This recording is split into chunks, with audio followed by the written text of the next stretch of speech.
एस्ट्रोसोच YouTube channel के इस विशेष video में मैं professor Anil Mitra, founder trustee global foundation of astrological science Delhi तथा chief executive officer of GFAS, आप सबका एक बार पुनः स्वागत करता हूं। जैसा कि आप जानते हैं, यह विशेष वीडियो कोरोना वायरस या कहिए कि कोविड-19 की वर्तमान में चल रही विस्फोटक स्थिति की ज्योतिषीय आकलन के लिए प्रस्तुत किया जा रहा है। मित्रों, ज्योतिष शास्त्र के विचार से कोई भी संक्रमण जो विश्वव्यापी महामारी का रूप ग्रहण कर लेती है, वो अनायास ही नहीं उत्पन्न होता। उसके पीछे विशिष्ट खगोलीय घटनाएं, हमारे सौरमंडल में घटित होने वाली घटनाएं मूल कारक भी होती हैं। जैसा कि आप सब लोग जानते हैं, बृहस्पति ग्रह जीवन का कारक है तथा राहु एवं केतु दोनों छाया ग्रह अदृश्य संक्रमण के भी कारक हैं। जब भी बृहस्पति राहु अथवा केतु का संयोग या संबंध बनता है, तो इस प्रकार के अदृश्य संक्रमण का प्रकोप देखा गया है। इसके अतिरिक्त 9 ग्रह के अलावा 3 और ग्रह हैं जिनके बारे में ज्योतिष शास्त्र में विश्लेषण किया जाता है। वो हैं प्लूटो, यूरेनस और नेपच्यून। प्लूटो का खोज कई शताब्दी पहले हो चुका था और इसका विवरण हमारे महाभारत में भी मिलता है। प्लूटो को वैदिक ज्योतिष शास्त्र में यम का नाम दिया गया है। जैसा कि नाम से भी परिलक्षित होता है, बृहस्पति, राहु, केतु और प्लूटो का जब संबंध बनता है, तो इस प्रकार की विश्वव्यापी संक्रमण महामारी अत्यंत ही अनिष्टकारी होती है। ये संबंध एस्ट्रोफिजिक्स के अनुसार लगभग हर 100 वर्ष बाद बनते हैं। अगर हम अपने इतिहास को देखें तो लगभग हर 100 वर्ष में इस प्रकार के विश्वव्यापी महामारी से समस्त जन सामान्य का अनिष्ट हुआ है। यह मैं एक चीज और स्पष्ट कर देना चाहूँगा प्रारंभ में ही, कि जहाँ केतु अदृश्य संक्रमण उत्पन्न करता है, वहीं राहु इस अदृश्य संक्रमण को फैलाने का कार्य करता है। इसलिए जहाँ तक कोरोना या कोविड-19 संक्रमण का प्रश्न है, केतु, इसके साथ राहु केतु एक्सिस हमेशा बनती है, बृहस्पति, प्लूटो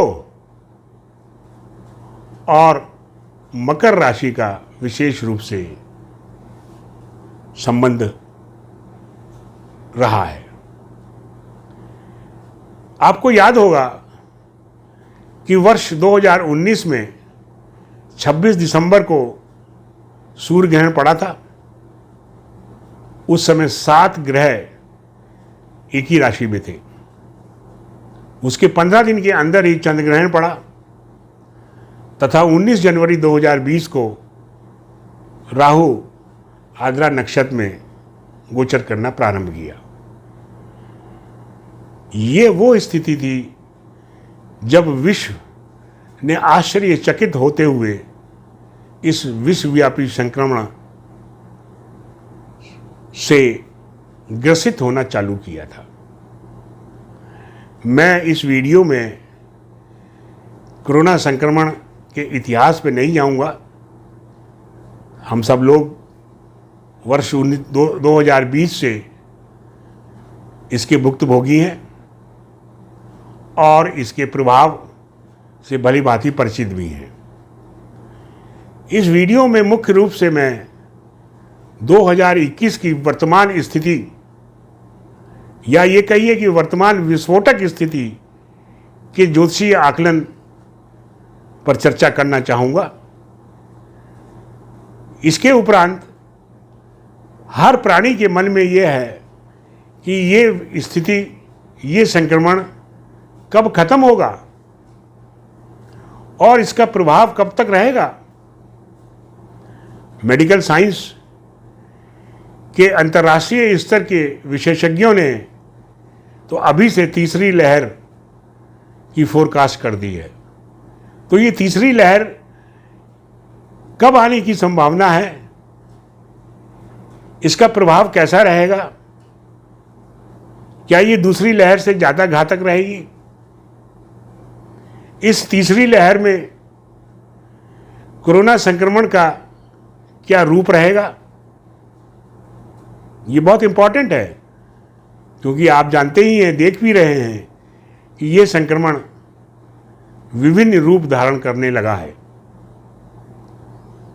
चाहे हम वर्तमान में चल रहे ब्लैक फंगस के बारे में बात करें, ये भी कोरोना संक्रमण का ही एक रूप है, जिसके कारण ये रेयर प्रॉब्लम मनुष्यों में पैदा हो रही है। भारतवर्ष में भी हो रही है। अब तक करीब 2500 केसेस ब्लैक फंगस के आ चुके हैं।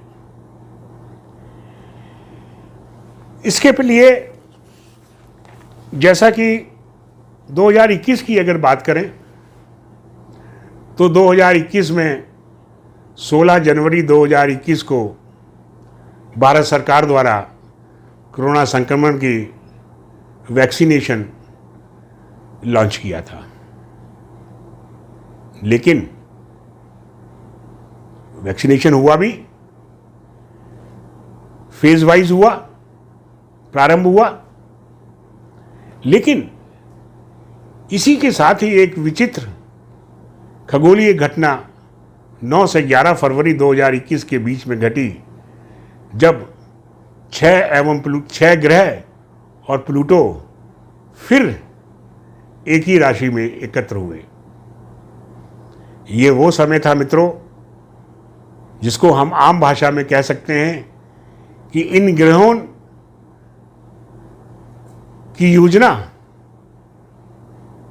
फरवरी 2021 में बनी, जो हमें मार्च, अप्रैल, वर्तमान में मई में दिखाई पड़ रही है। इसके बाद अगर आए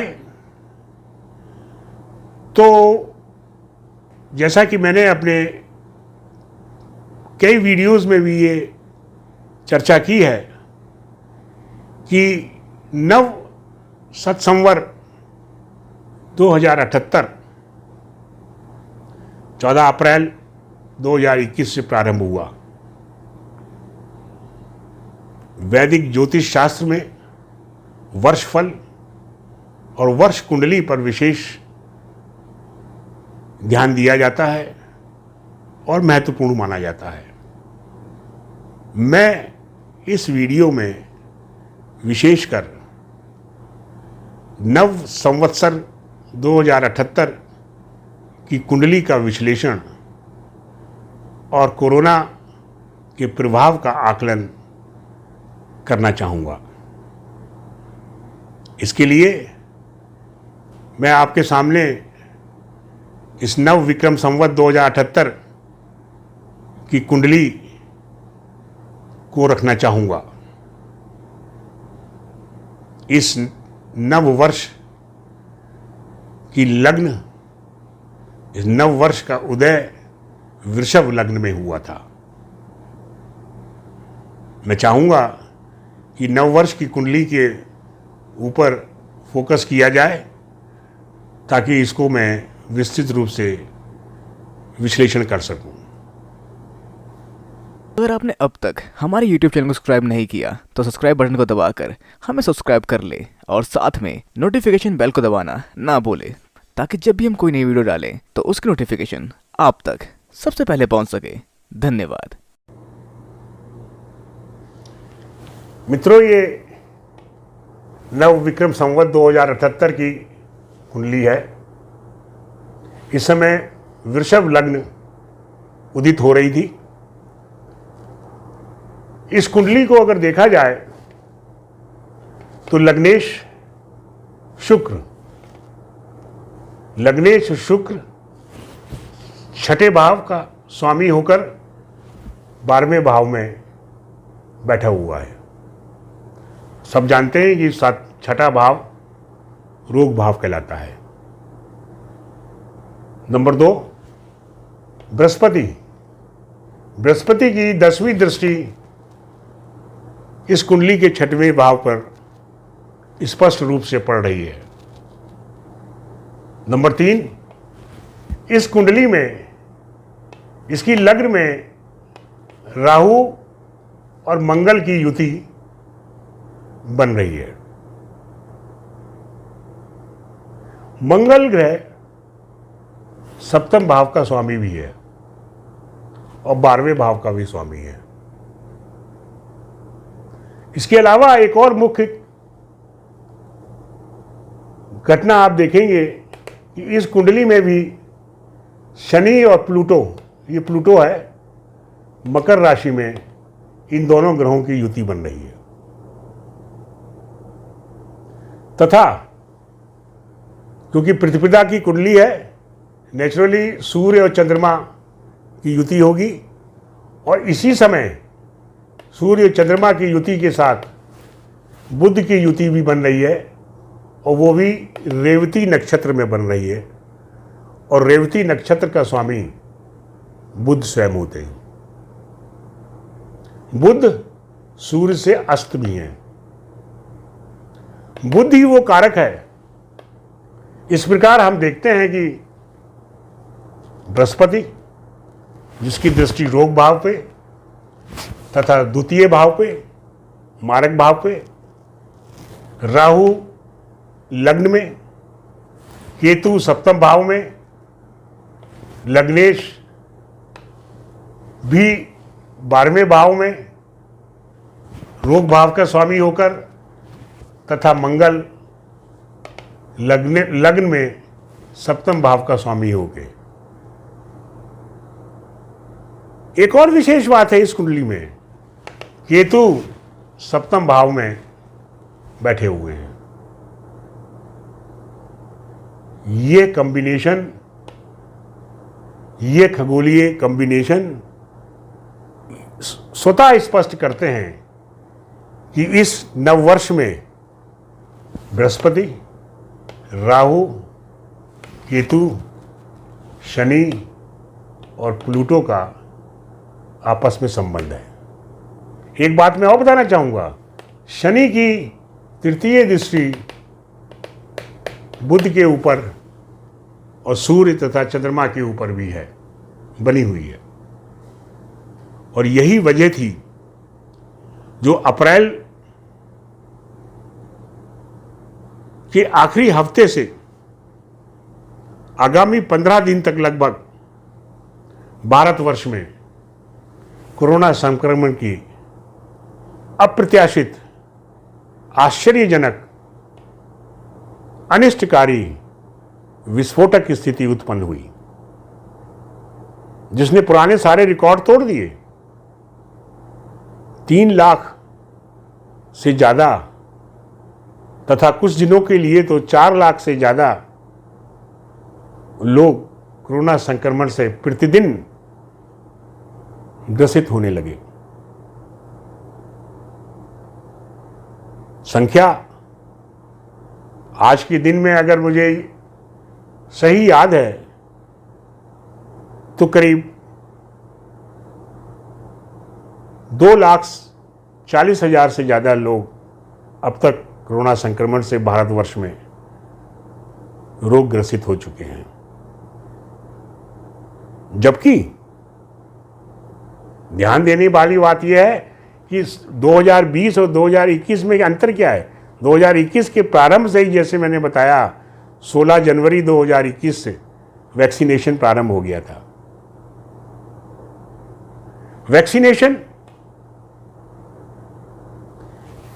प्रारंभ होने का जो सूचक है वो सैटर्न और प्लूटो का है। शनि वो ग्रह है जो कि मेडिकल साइंस के क्षेत्र में अनुसंधान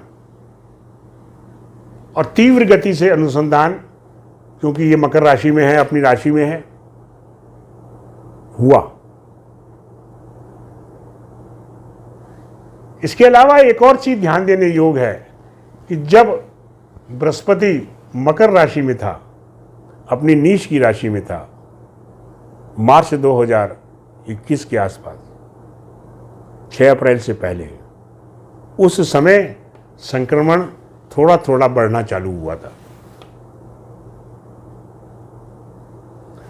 एक चीज, दो तीन चीजें और मैं आपके सामने रखना चाहूंगा कि केतु इस कुंडली के सप्तम भाव में ज्येष्ठा नक्षत्र में स्थित है और ज्येष्ठा नक्षत्र का स्वामी बुध। इसके अलावा जैसे मैंने पहले बताया, मंगल सप्तम भाव 12वें भाव का स्वामी होकर लग्न में और राहु के साथ युति है।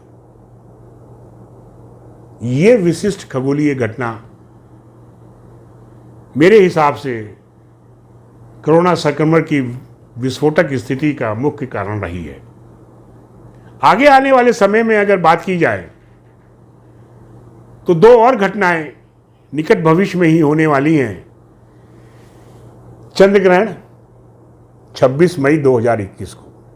हालांकि ये चंद्र ग्रहण उपछाया चंद्र ग्रहण होगा, भारतवर्ष में दिखाई नहीं पड़ेगा, लेकिन इसका असर पृथ्वी पर अवश्य पड़ेगा। भारतवर्ष में इतना शायद ना पड़े। उसके बाद 10 जून 2021 को आंशिक सूर्य ग्रहण।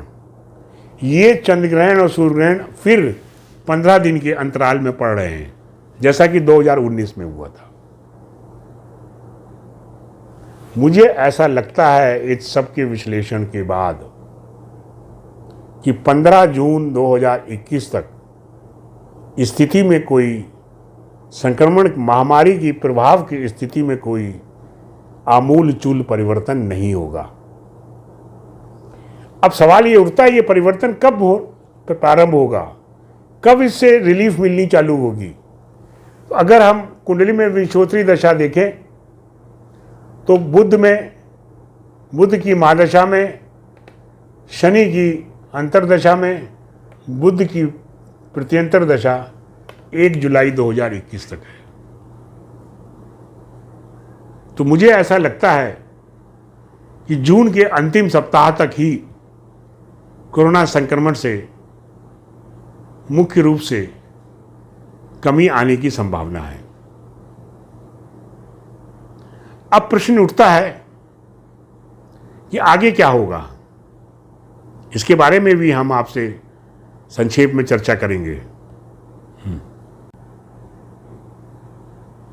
जैसा कि हमने अभी नव विक्रम संवत 2078 की कुंडली का विश्लेषण किया, मैं अपने पुराने वीडियोस में भी कह चुका हूं, स्पष्ट रूप से कह चुका हूं कि इस विक्रम संवत के राजा मंगल और मंत्री भी मंगल है। और मंगल वृष राशि में राहु के साथ लग्न में बैठे हुए हैं, सप्तम और 12वें के स्वामी हो गए। ये शो करता है कि वर्तमान समय में शासन प्रशासन अपनी पूरी तैयारी और मुस्तैदी के साथ काम करने के बाद भी जनता में रोष व्याप्त रहेगा। बृहस्पति की स्थिति ये बताती है कि इस अवधि में न्यायपालिका द्वारा शासन प्रशासन को निरंतर आदेश दिया जाएगा इस संक्रमण को रोकने के लिए। इसके अलावा एक और चीज बहुत इंपॉर्टेंट है, हमारे शास्त्रों में लिखा है, ये नव संवत्सर राक्षस संवत्सर है, क्योंकि उस समय उस समय बल्कि उस समय 11वीं राशि में जुपिटर का उदय, बृहस्पति का उदय हो रहा था या गोचर हो रहा था। इस वजह से राक्षस संवत्सर माना गया, जैसा कि नाम से ही परिलक्षित है। जनता में आक्रोश, डर और प्रतिरोध की भावना उत्पन्न होगी, जिसको कंट्रोल करना बड़ा मुश्किल हो जाएगा। शासन प्रशासन की छवि दांव पे लगी रहेगी। न्यायपालिका का आदेश शासन प्रशासन के विपरीत भी आ सकता है। उनके द्वारा न चाहते हुए भी हस्तक्षेप करना पड़ेगा। इस राक्षस संवत्सर के बारे में हमारे पौराणिक शास्त्रों में लिखा है कि इस संवत्सर में कि पहले 7वें और 9वें हिंदू माह बहुत ही अनुकूल परिस्थितियां नहीं रहती हैं। पहला चैत्र मास बीत चुका है, अप्रैल से लेकर मई तक हम देख चुके हैं क्या स्थिति रही।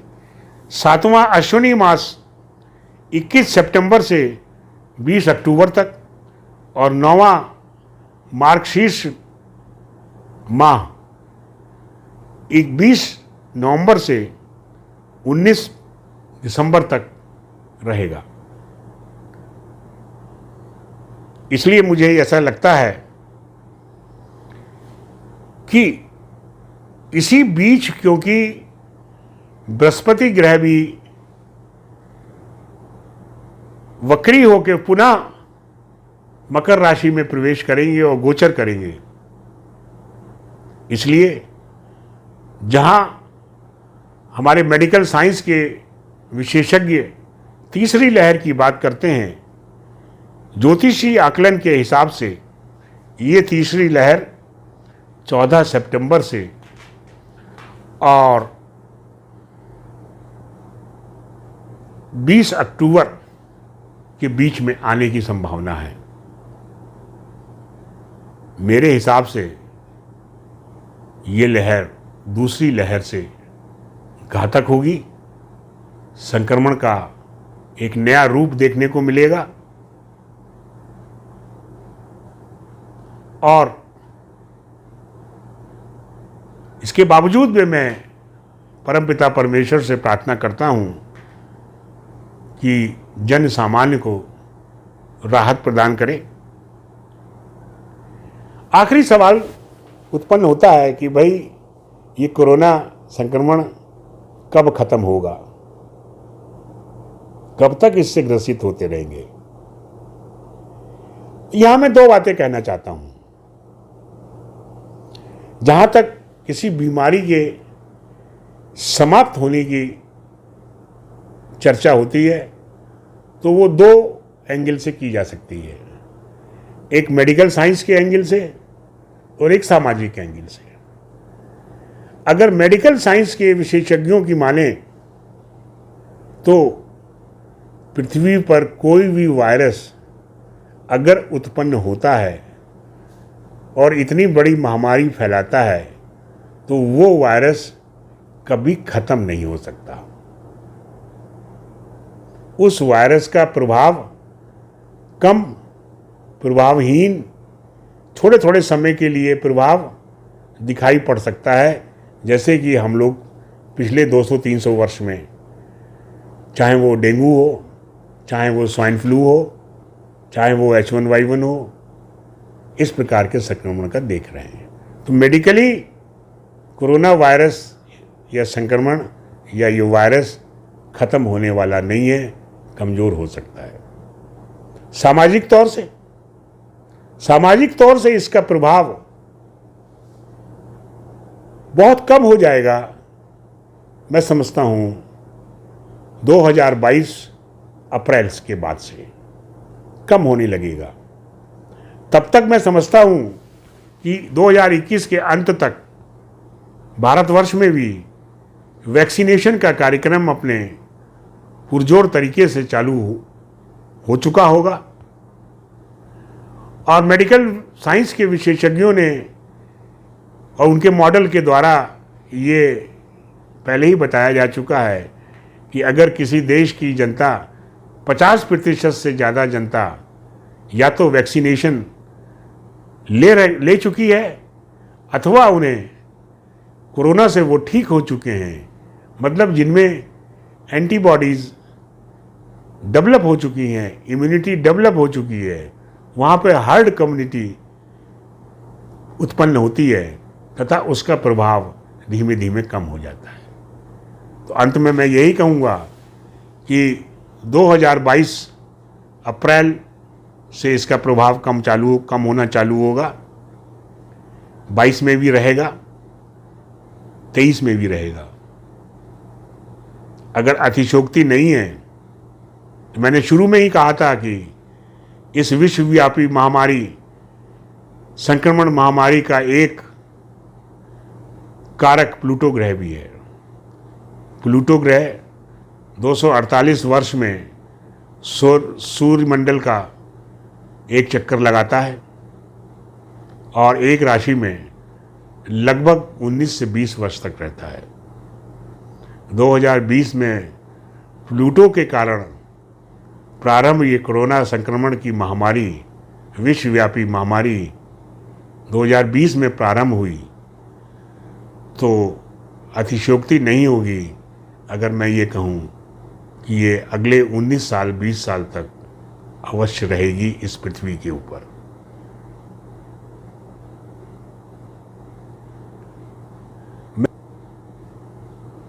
तीसरा, global foundation of astrological science एक चैरिटेबल ट्रस्ट है